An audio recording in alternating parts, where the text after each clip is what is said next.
Oh yes, King of the East, One Lukuda Pallaso, made in Uganda. Asobola okuba nti asinkana abasajja ba ghetto kids mpola mpola.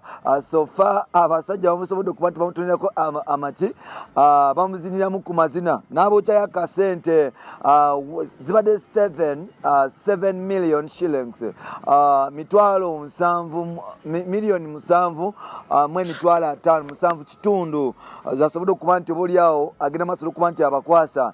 Ate nga kyannaku nnyo nti abayimbi baffe, abayimbi b'eggwanga okuli B2C, Spice Diana basobodde okuba nti bagenda Nigeria olugendo ne lumamenyera bwereere, naye ng'ate kyasanyu nnyo nti basobodde okuba nti bakomawo ne award emu eya musajja mukulu amanyikiddwa nga Edrisa Kenzo Musuuza, Eddie Kenzo mpola mpola. Ate nga muninkini wa Diamond Platnumz amanyikiddwa nga Hamisa Mobeto, right about now as I speak with you, the chick is disturbing Dubai like never before. Everyone is waiting. Everyone is almost like everyone has been waiting this chick to be there, and almost every Tanzania is so happy to receive Hamisa Mobeto. As we speak right about now, what are you trending? Ekitambula. Omanyi Uganda and we are so creative. Ngenda banyimizako ekibuuzo ekitambula. It is between Diamond Platnumz and Bebe Cool, and still I want you guys to put more attention.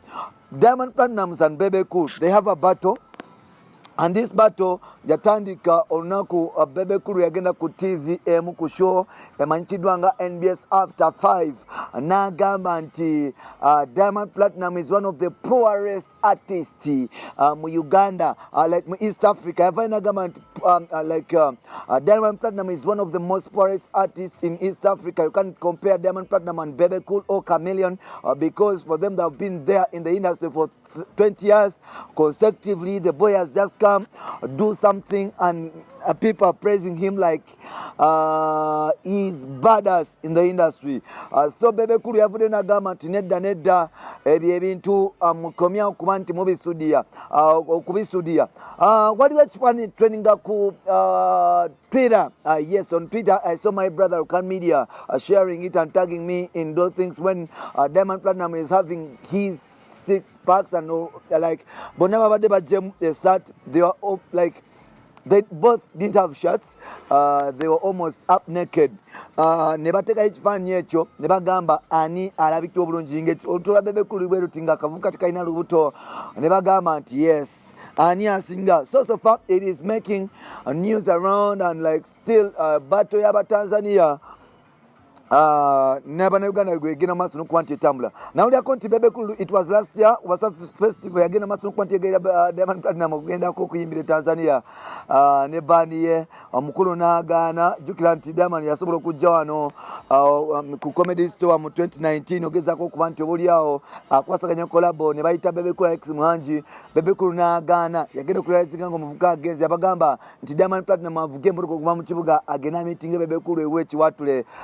Diamond Platnumz nalina agane kino kifo bwekityo bato netandikirawo, and up to now yes bigenda bwe bityo mpola mpola. I'm just giving you the highlights of the music industry, biche bitambula mu industry mpola mpola. Eyo bato ya semanyo bena tukolera oba tejja tukolera, but I think it is making some sense. Naye nga ate nga tuze mu mazima, so far East Africa tewali music wa tabu nnyo atwewalikiriza nti Abatanzania batukubye nedda, nti Omunakenya atukubye nedda, ne Uganda tuli awo tuvuya. So byebyo ebifa ewa Diamond ne Bebe Cool nzikiriza nsobola okuba nti nkujja waawo nkutwala walala. Tukwaniriza ku mukutu gwaffe omuganzi okumanyikiddwa nga Uganda Mukamooli amanyiddwa eddoboozi bamutatambi kimuso, number one rich boy Maxud Junior made in Uganda.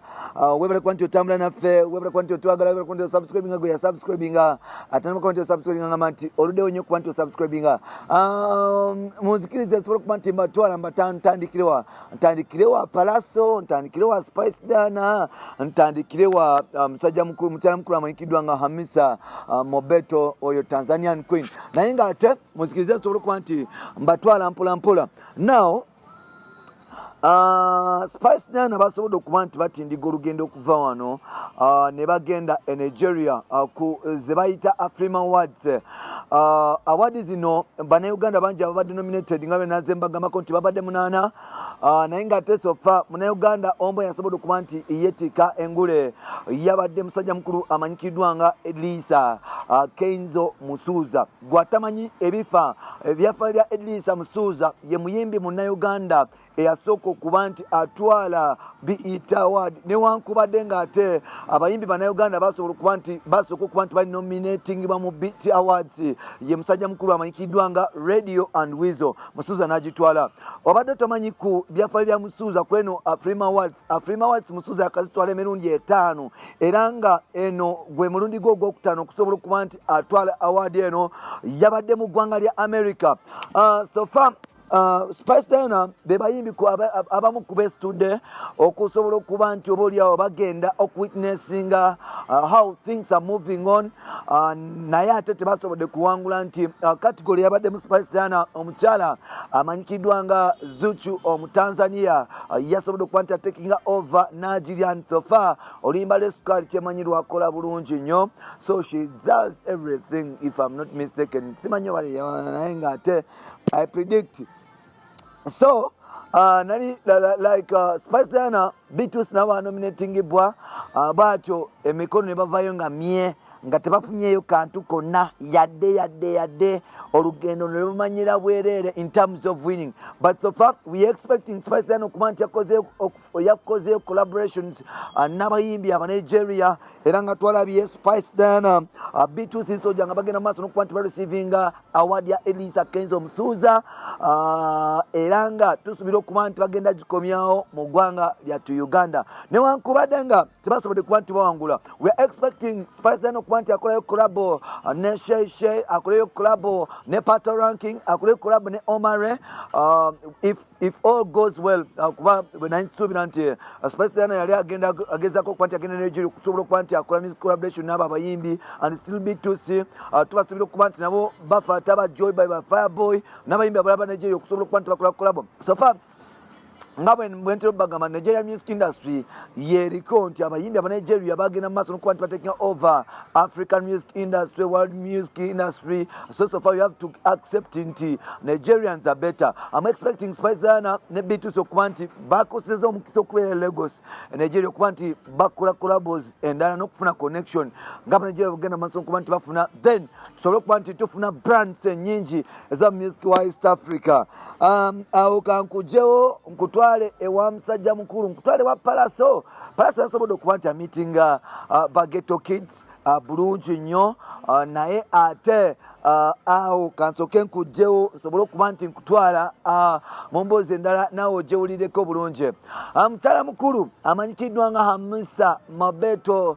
Ono omukyala ye mukyala eyasobola okuba nti agobya zali mu maka wali e Tanzania. Diamond Platnumz bwe yagenda mu maaso n'okuba nti alaba omukyala omupya Emboko Fire eyali omulungi ddala n'asobola okuba nti ebirowoozo bye bigenda mu maaso n'okuba nti bikyuka mpola mpola. Platnumz yasobola okuba nti ekintu akisuulawo Zari n'adiba ne bamulekaawo n'akaaba amaziga naye nga takyalina kukola nga amaze okuzaala abaana 2 okuli Tifa Dangote kogata ne Prince Nila Dangote. Yes, wali e Tanzania nga bonna ba Platnumz mpola mpola. Mr. Mabeto bwe yatekinga over wayitawo akaseera katono naye ekintu ne kigenda mu maaso n'okuba nti bamulyawo mpola mpola. Diamond Platnumz bwe yagenda mu maaso n'okuba nti akyalako mu ggwanga lya Kenya n'afuna omukyala ebiseera ebyo yali muyimbi at the same time yali akola ku radio e Kenya. Omukyala ono simulala bamuyita Tanasha Donna. Tanasha Donna yasobola okuba nti atekinga over ebyafaayo like ebintu byonna Mr. Mabeto byali afune wa Diamond n'amuzaalira n'omwana naye n'amudapinga era kati naye single mother nga Mr. Mabeto bwali. So far omukyala ono yasobodde okuba nti agenda e Dubai. Wetogera Mr. Mabeto ali Dubai, kyakola Dubai enfufu ekikola bulungi okubeera mukyala wa Diamond Platnumz kyokka kimumala okuba nti oba oliawo akola ebintu ebyenjawulo. Wano mu Uganda kizibu nnyo bakyala ba celebrities abasobola okustanding out ne basobola okukangisa mpolampola except very few. Nti Daniela bw'anajja tojja asobola kuba nti osasamala anakuwaawala. Zuena bw'anajja still tojja kuba nti osasamala nnyo. Kabe Babi newankubadde ng'ate Babi alinamu impact in society compared to other celebrity wives. Nti ojja kutunulira nti Sofa Babi Kyagulanyi bw'aba agenze Dubai asobola okuteeka Dubai ku bunkenke okusinga ne Hamisa Mabeto. Sofa Babi Kyagulanyi bagende South Africa oba London ne ba mu UK. Sofa asobola okuba nti abikola naye ng'ate mu Uganda kizibu nnyo okuba nti obaoliawo bituuka. Hamisa Mabeto y'omu ku bayimbi abava e Tanzania newankubadde nga byayimba nze sibitegeera naye lw'okuba nti mukyala wa mukulu yasobodde okuba nti asalako Dubai. Buli kimu ne kigenda taratibu nga bwe kirina okuba nti kitambula. Mbeebaza okuba nti mutambula naffe, mbeebaza okuba nti mutwagala nnyo. Nzikiriza nsobole okujja ewa Hamisa Mabeto, nsobole okutwala ew'omuyimbi Munnayuganda amannya ge bamuyita King of the East, One Saka Free Boss made in Uganda. Omuyimbi ono is one of the humble lions we have, is one of the most talented artists we have, is one of the lions, is one of the banangono muvubuka wa tabu. Erinnya lye bamuyita Joka oba muyite Pallaso Mayanja.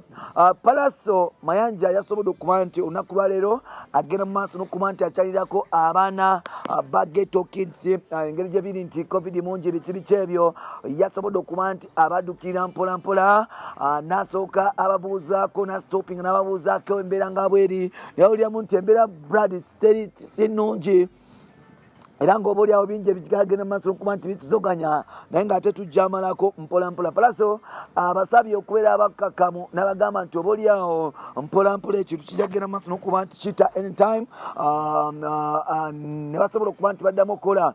Wetwogera Pallaso yasabye ba ghetto kids okuba nti obaoliawo batandika okukola nabo one of them batandika okukola nabo ku project ez'enjawulo since alina ebintu bingi ebiri mu store nti omwaka ogujja basobole okuba nti badda mu ndongo. Pallaso yasobodde okuba nti akwata $1.7 n'azigabira abaana bano okusobola okuba nti bagenda maaso n'okuba nti beeyongera n'okuba nti bakola bongerayo ebitono ebyabwe. So Pallaso is one of the most humanity artists gwe tulina mu Uganda. Wiiki emu eno yennyini oba over the weekend Pallaso yasobodde okuba nti akwata akakadde kalamba ak'ensimbi n'akawa omusajja eyali ayimbira mu big times ne ba Rari Chariko Gata Resignature n'amukwasa akakadde kalamba. Omusajja ono yavaako mpolampola era nga musajja mukulu amanyikiddwa nga Bruno K. Kigundu yasobola okuba nti amugwako n'amunoonya mu ghetto ze n'akulabye n'akuba endu n'amutwala mu ddwaliro okusobola nti bamujjanjaba. Omuvubuka ono is one of the most talented artists newankubadde nga yavaako olw'ensonga ezimu oba endala. Ebimu bagamba family, ebimu bagamba nti obaoliawo industry, ebimu bagamba frustration n'okuba nti obaoliawo omuvubuka ono yasigala mu masanzalira bwe batyo. So Pallaso yakwata n'amwokyayo akakadde $7.5 mpolampola ate ng'ajjukira nti even over the weekend Pallaso yasobola okuba nti akyalako mu kibuga ky'Ejjinja n'asobola okuba nti obaoliawo awaayo ku basoga ebintu eby'enjawulo. Yasobola okuba nti abatonerayo ku bintu eby'enjawulo era nga obaoliawo ekintu kyagenda mu maaso n'okuba nti kitambula nga bwe kirina okuba nti kitambula. Nti Pallaso bwe yatuuse mu Jjinja yasobola okugabako engaye engato n'agabako n'essente eri bafaani b'empolampola era nga yalese Jjinja nga beewunikiridde nga bagamba omuvubuka ono omutima omulungi bulijjo aliwa. So n'olwekyo byebyo ebifa ewa King of the East, One Saka Free Boss, byebyo ebimu ku ebyo naye ng'ate zikiriza nkugjewo nkutwale ewa musajja mukulu amanyikiddwa nga Chosen Blood. Agenda mu maaso n'okuba nti atulaga nti obaoliawo mukyala mukulu amanyikiddwa nga Winnie Nwagi takyalina kyamugamba. Omuwala amanyikiddwa nga Brina the TikToker yasobodde okuba nti obaoliawo agenda maaso okuprovinga nti yatwalira ddala omusajja mukulu amanyikiddwa nga Chosen Blood era nga Chosen Blood ekintu yasalawo okuba nti ata mukyala mukulu amanyikiddwa nga Winnie Nwagi olw'empisa zagamba nti nvundundu mu kyalo ono ebiseera ebisinga yabimalira kuba nti akubwa okunywa enjaaye okuba nti anywa omuwala gy'asuukiridde n'okola obwenzi obw'olutatadde. So yasalawo okuba nti ekintu akita, newankubadde nga yakita yasobola okuba nti agenda mu maaso n'okuba nti obaoliawo anoonya omukyala omulala, era nga wetwogerera omukyala gwagenda mu maaso n'okuba nti apepeya naye si mulala, bamuyita Brina Slimby. Omukyala ono yali agenda walina nga atombeya ngato mu kibuga Kampala. Omukyala ono is one of the best tiktoker betulina mu ggwanga lyatu Uganda, era nga obaoliawo chosen blood yasobolawo okuba nti ekintu akikyusa n'okuba nti akitwala mpola mpola nti bali babiri. Brina agamba nti nze nasalawo okuba nti njagala chosen blood si lwakuba nti star naye lwakuba nti ono yagenda mu maaso n'okuba nti nanga ntegeera mbeera zange. Chosen blood y'omu ku bayimbi abali simple, ali hambo ne mu mbeera ze ez'omu bantu, so nasalawo okuba nti mwagala nga bw'ali, era nga wangi gwe tujja kugenda mu maaso n'okuba nti tutuuka okusobola okuba nti obaoliawo tutuuka ku bya ensimato mpola kutuuka ku bya kabi. Ngenda bagamba nti nga mbatwambizanko ku mawulire amalala musajja mukulu amanyikiddwa nga DJ Nimrod yasobodde okuba nti ava mu kkomera kogata ne wadiankana City Boya oyo bamuyita ditacha ulukuda sende Sankraman yasobodde okuba nti obaoliawo bava mu kkomera jjukira babakwata ku bbaala emwe emanyikiddwa nga 911 ne musajja mukulu amanyikiddwa nga Innocent Niwagaba oba Niwabure simanyi something that boss wa Galaxy FM ne babakwata ne babasiba. So bavuddeyo ne batumizaako emboozi y'ekkomera nga balina okuba nti ebeera naye ng'ate bali mu mbeera nnungi ddala, era mwe bali kuba nti mubasabira mpola mpola. Mawulire amalala g'entandikwa okuba nti ndaba ye musajja mukulu amanyikiddwa nga Kawalya Case. Musajja mukulu amanyikiddwa nga Case agenze ku mukutu gwa Twitter n'agamba nti ayagala kujampinga ku challenge ya Davido ne musajja mukulu amanyikiddwa nga Pallaso. Jukira Davido yagenda n'asaba akakadde ka naira, Pallaso n'asaba obukadde 10 mpola mpola. Musajja mukulu amanyikiddwa nga Kawalya Case out Asanyuka TV naye agamba nti ayagala kuba nti ajoininga challenge eno asobole okuba nti obaoliawo naye yepimemu alabe bwatuuse. Bangi nno abo Uganda abagitidde okujjako Pallaso yajingidde. So Case avaayo agamba nti ayagala kujoininga campaign. Mu Twitter abantu bamuze bagamba nti mukulu teweetawanya kubanga ate gwe oli bubi ddala tebajja kusobola kuba nti ofunayo yadde n'ekikumi. Abalala ne bamugamba nti sooka weetereza ogolole kooti yo osobole okuba nti oba oliawo odda mu system nga bwenna otambula, otherwise kooti yo kennyini gy'oyambadde eswaza tesobola kuwa muntu ssente zaffe nga kooti gy'ayambadde ya layisi. Bannayuganda bwe muti akamanyiro n'ezzalawo lye mulina naye ng'ate bwe bityo bwe bitambulira ddala e Uganda. Ng'omwaka gugwako ngenda kusaba ngenda kubuuzayo ekibuuzo, who is your male artist of the year? Ani muyimbi w'omwaka ani muyimbi w'omwaka guno, omusajja n'omukyala? Muyimbi ki asinze okuyimbira guno omwaka? Omukyala n'omwami ngenda kusaba ogenda maaso n'okuba nti oleka opinion yo mu comment section tusobole okuba nti obaoliawo tusoma mpola mpola. Naye nga sesofa tulaba mu category abamu ku bayimbi bw'otunuulira abakyasinze okuba nti bakuba raga ye musajja mukulu amanyikiddwa nga Pallaso, Liam Voice, Eddie Kenzo, Elisa Kenzo Musuuza, ndabamu awo Victor Luzi n'abaana bapya abazze. Naye ng'ate sofa tugenda mu maaso n'okuba nti otubulira muyimbi kyasinze okuba nti akubira engoma guno omwaka omusajja n'omukyala tusobole okuba nti tutambula ffenna mpola mpola. Mwebale kuba nti butuwuliriza mwebale kuba nti mutambula naffe omukutu guli gumu gwa Uganda Mukamooli nga sinaba kuba nti nkusibula nzikiriza nsobole okuba nti obaoliawo nkubuulira abantu b'e Dubai ennaku z'omwezi genda kubeera 5. King of the East agenda kubeera nammwe mpola mpola. Abantu abali e London ennaku z'omwezi genda kubeera 29. J Chameleon 27 around there. J Chameleon ajja kubeera naawe, so tobeerabira kuba nti otambula naye osobole okuba nti obaoliawo omanya music we Uganda nga bw'atambula. Sofa ebyayisima all access bizibu ddala.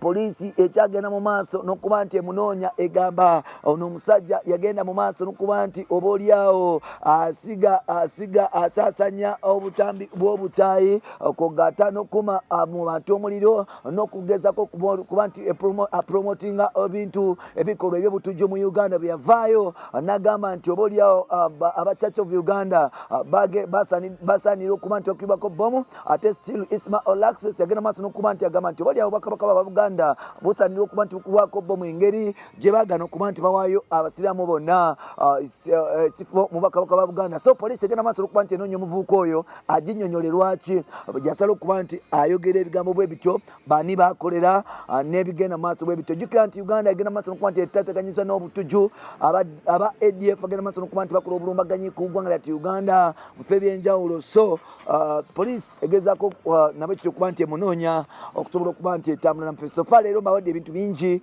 eby'enjawulo era nsuubira nti temutoma musobodde okuba nti muwuliriza biti ebifa mu ggwanga lyati Uganda byebyo bifaayo. Mwebale kuba nti mumpuliriza, mwebale kuba nti mutwagala. Ngenda kuusa bugenda maaso n'okuba nti njogedde ku Chosen Blood ne Brina, njogedde ku Pallaso okuba nti agenda maaso n'okuba nti meetinga ne ba Ghetto Kids, njogedde ku Hamisa Mabeto kyakola Dubai, njogedde ku Spice Liana ku Gata ne ba Bitusi Soja n'abantu ab'enjawulo bangi. Bye bye for now. Mapita Ntambi Jimso.